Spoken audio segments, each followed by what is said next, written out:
Welcome to this episode of the $1 Million Mastermind. I'm Larry Weidel, and before we get started, if you want to know exactly how to win again and again, go to weidelonwinning.com/webinar now to watch something I've put together for you. Now let's get going into this episode of $1 Million Mastermind.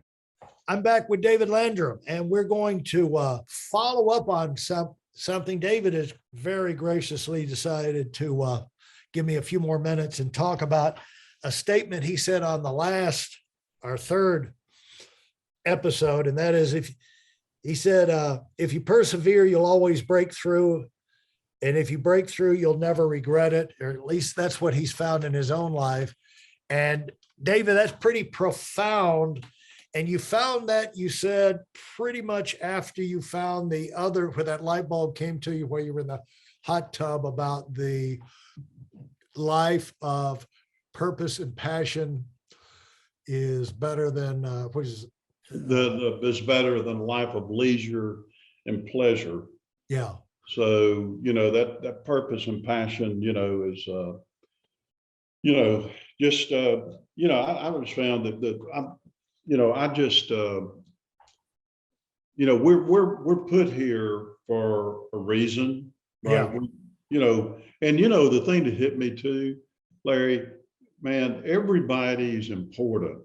Right. Everybody has value. As a matter of fact, there's only typically about 3, maximum 4 generations living at any one time.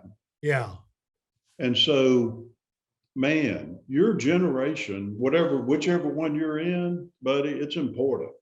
Yeah. It's only about 3 or 4 living at a time on Earth and on all of Earth. And man, we've been going a long time, and hopefully we can continue on in the future. And so, man, we're important. There's a reason we're here, and that we can go out there while we are here and make things better. And, even if you're in the later, like me, I'm in the 4th quarter, right? Yeah. I mean, I started when I was in college. Of course, I was later going to college because of the 3 years in the military. But, when I started in my financial business, I was 24. And man, I'll be 67 in October. So, that's so I'm in the 4th quarter of life. Well, but that's important because, man, being able to share and teach the younger generation and those lessons that, as you mentioned earlier, that, man, what if they can, you can learn by experience or instruction. Yeah. Man, so instruction is a great teacher. Can save you a lot of years, a lot of a lot of pain and mistakes. Talk about, where did you, obviously lessons, these phrases about, persevering. What are things that you've had to just hang in there, and you're never challenged to persevere unless it's something that you're tempted to give up on. And you're never tempted to give up on something that's just working left and right. Success is, it's always the stuff that's just bogged down in the mud, and it's just everything you try, it gets bogged down deeper. And that's when you get to the point of, I've tried everything I know to try, it's not working. And why, at some point I got to go do something else. But why, yeah, when you talk about, and that's the decision to make is, when is it stupid to keep trying, and when is it important to just lock down and say to yourself, I got to get better, I got to get more help, I got to come, I need a fresh idea, I got to regroup, like you say, get somebody to come in from the outside and reassess, but or just say this is a lost cause and move on to something more productive. How do you when you look back in your life, when you're talking to those college students and they would ask you, what are some that you can look back on, you've never regretted persevering? Yeah. Well, the thing that I believe is when you think about, you know, persevering and, naturally you want to make sure you get good counsel. But at the same time, I mean, I know when I started my business, you know, there were no cheerleaders. I mean, Jill was not happy about me being at the club full time, going to school full time, had just gotten married. Then I start something on the side in the financial field. But then, because she had our life mapped out, her dad worked in the oil business. We were going to move to Dallas, have 2.3 kids, dog, cat, management program with Halliburton, right? That was their game plan for me. But I felt the more I started doing, I was kind of, when I got in the financial field, I said, man, money never goes out of style, right? Right. It was popular then, it's popular now. And being able to do that and work my own hours, my own boss, no quotas, be an entrepreneur, no inventory, no franchise fee, payroll. And, I just saw that the freedom. I remember my first office I ever opened, my total overhead, I'd been in 4 months, my total business overhead, because Jill quit the bank and was my assistant. So we built it together. By the way, that's another key thing of partnership. If you do have a spouse to really build a family business, but our total overhead was $500 a month. So Really? anything, the health club that I was running, I had to bring in $9,000 a month Oh, okay. before I could pay the owner a dime. So when I looked at this, but anyway, so on the as far as going through the challenges and all that, so you want to get counsel, but you need to make sure they know what the heck they're talking about, because most of the people in my life, one thing I found is you can't live by someone else's word.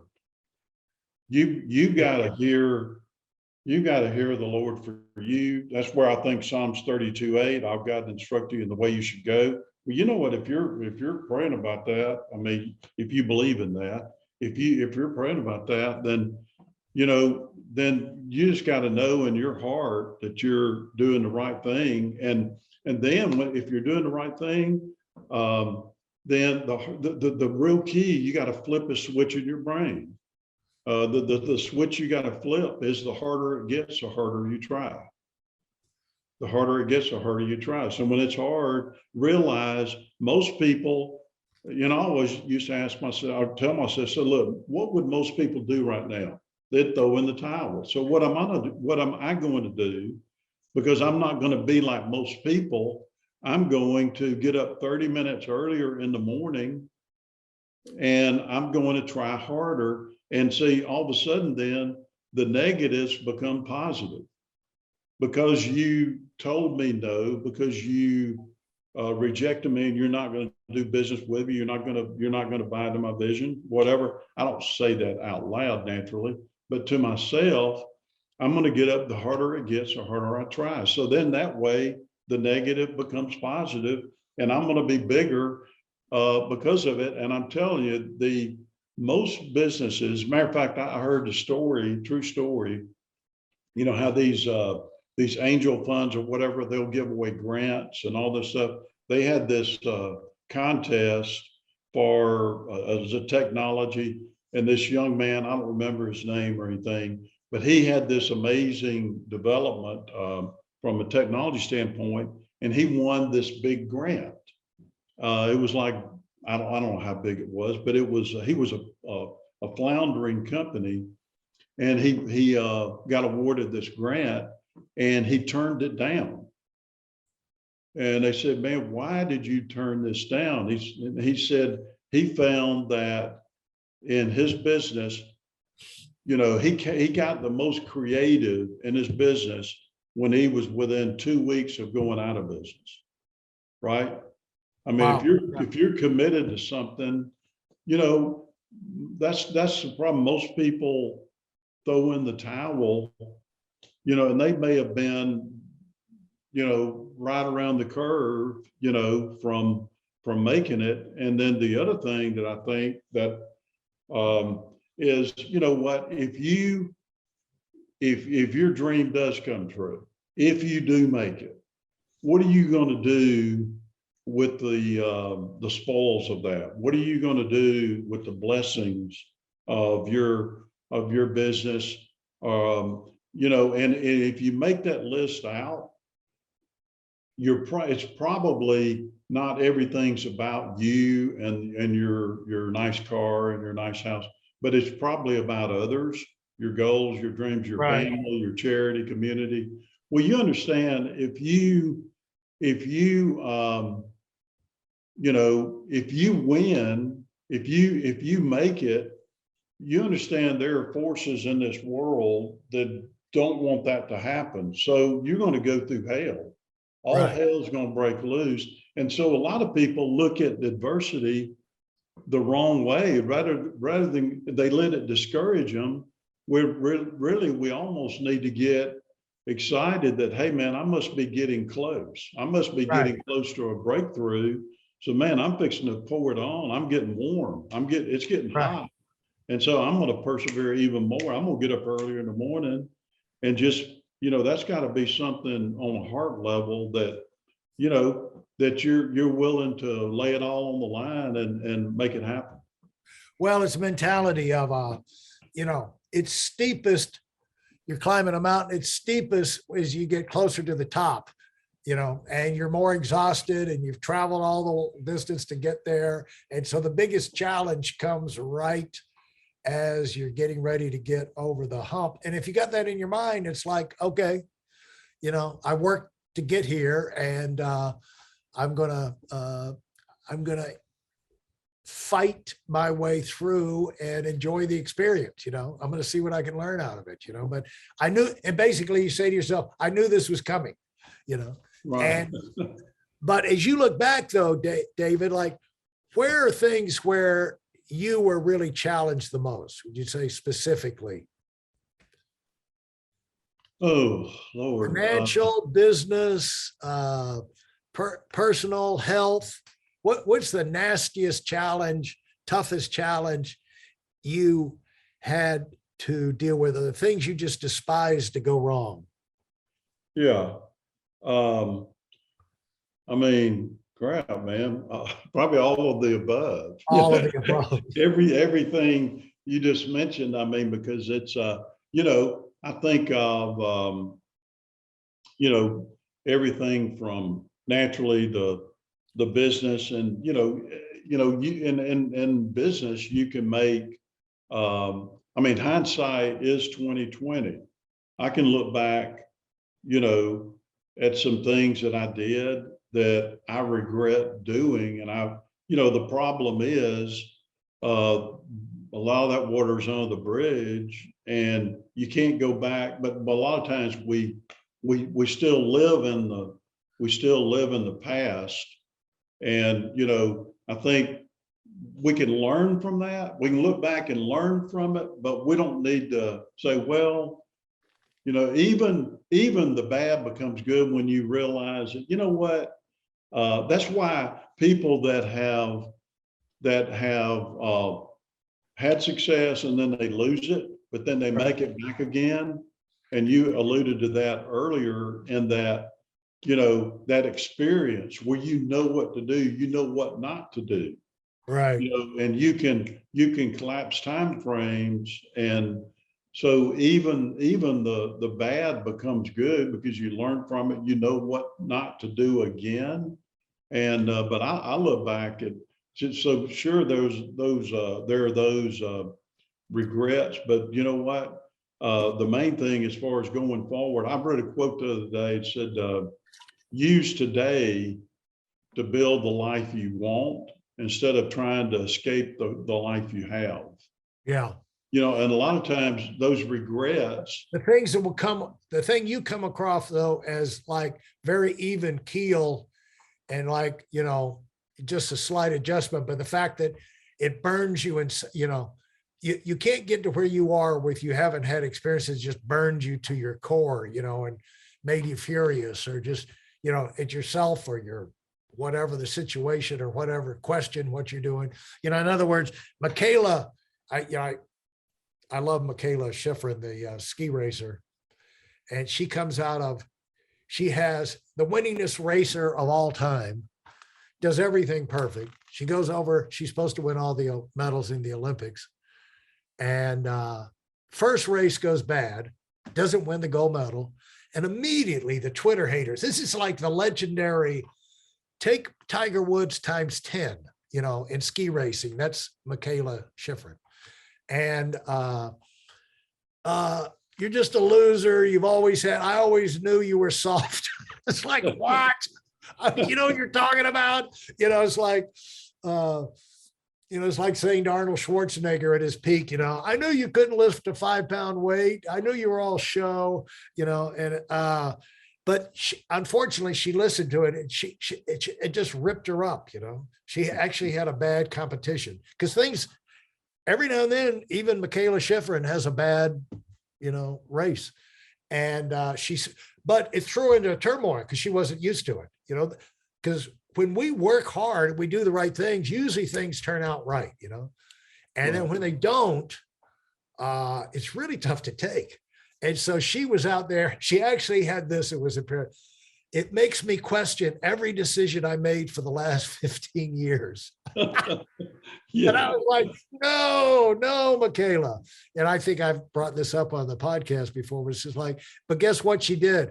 She came back 2 weeks later in her next race and crushed everybody, like won by a country mile in all 4 races. And she usually doesn't do the downhill, but she like slaughtered everybody in the downhill, and everybody out in Aspen, all ski racers all over town, they were all talking about how she came back.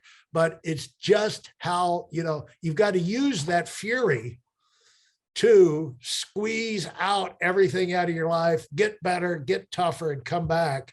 And I went through one of these yesterday, David. I mean, the thing is, as long as you live your life, you are open to stumbling across either something incredibly stupid you did that is really, now that you're aware of it, highly embarrassing that you didn't know. And I found out one of those about myself yesterday. It was just furious, but like, what can I do? And it's just like, you just got to move forward, because one thing about the bad disasters, the more time goes on, you move away from them. And I'd like, even, we had a friend of ours who was on the cover of the Saturday Evening Post.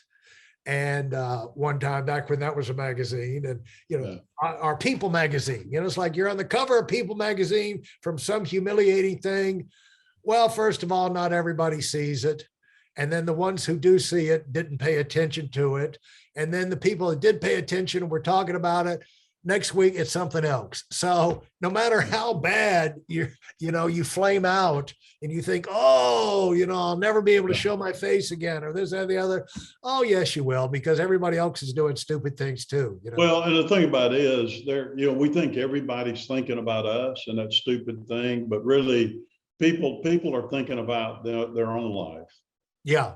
You know what I mean? I mean, people aren't thinking about us, Yeah.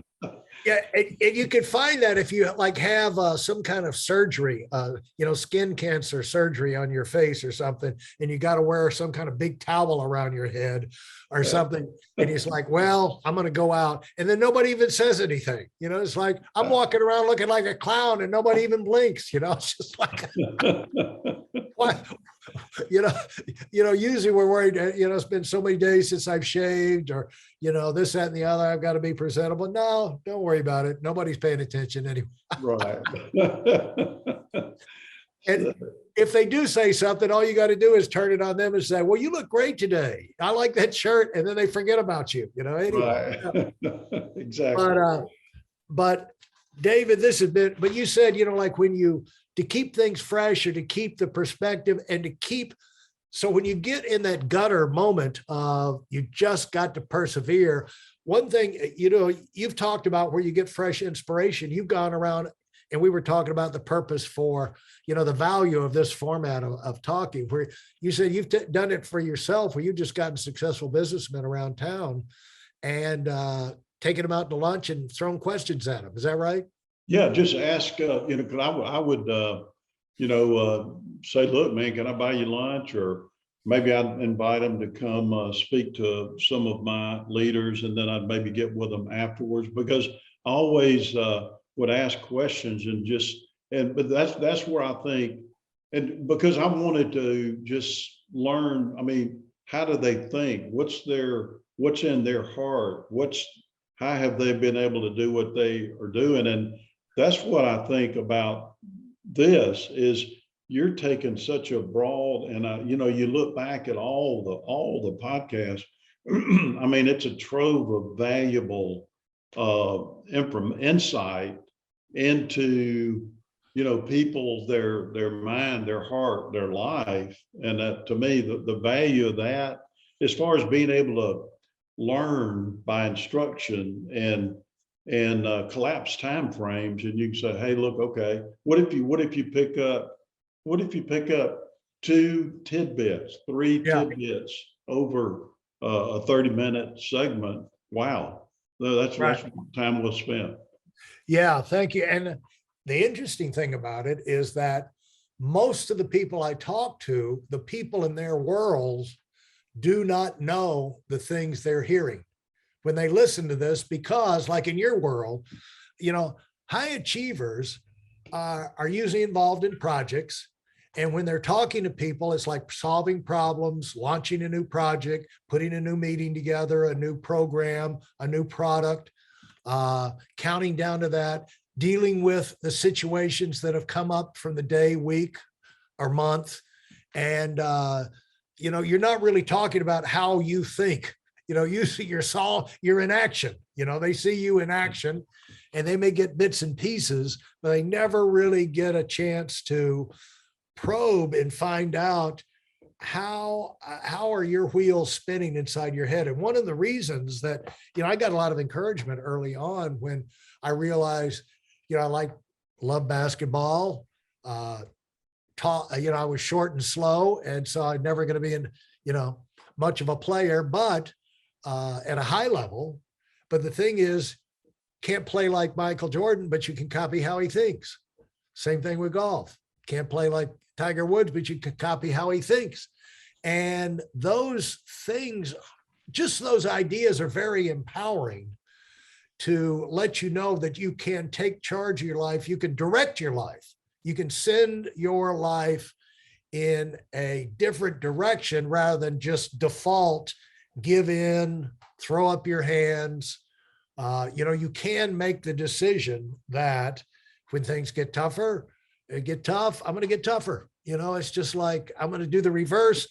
You know, if I want to have the life different than most people, I've got to think different. I've got to act different. And I can do that. Yeah. And so it's achievable if you are, you know, you'll take the time and you'll make those changes if you really want it. And that comes back to your original observation in as running the gym. The people that got the changes and really got in shape and were the people who wanted to the most. It comes down to want to, doesn't it? Yeah, yeah. And you know, the thing about it is just look at, you know, one of the things I've thought about too is how most people live their life. I remember when I went to my 20th year class reunion, Jill and I were on the way home, and I said, man, I said, 20 years. I mean, because that 10-year class reunion, people change. 20-year, people really start to change. Right. You think, yeah. Okay, so on the way home, I said, Jill, man, I don't know, man. I would love to go back to high school. If I go back to senior year, even for a short period of time, there would be some things I would take not as serious. There would be other things I would have taken a lot more serious. The problem is you can't go back. So you can't go back, but what I can do is make sure in 10 years from now, 2032, I'm not looking back on 2022 with regret. Absolutely. Every day is important. Every day is a gift. And, the thing about it is the other thing that I believe is trying to look at how most people live their life and do exactly the opposite. And it'll probably be awesome, because most people are just going with the flow. And one thing I know is most of the things that float downstream are dead. Yeah. And so if we, swim upstream, do exactly the opposite of most people, then things are going to do well, whether it's in your family life, your spiritual life, your business life. I tell people, look, be different. By all means, be different. I mean, do not go with the flow. So. Yeah, that is fantastic. And a fantastic wrap up, David, to what we've covered today. Thanks so much. Say hello to Jill for me. Thank you, Larry. Appreciate you, man. If you enjoyed what you've heard and are dead serious about finding out for yourself exactly how this works in the real world, I've taken the most valuable business lessons I've learned over 40 years and put them into something for you to watch. Go to whiteelmwinning.com/webinar now in order to move up as fast as possible. I'm Larry Weidel, and I run the $1 Million Mastermind. Go, go, go.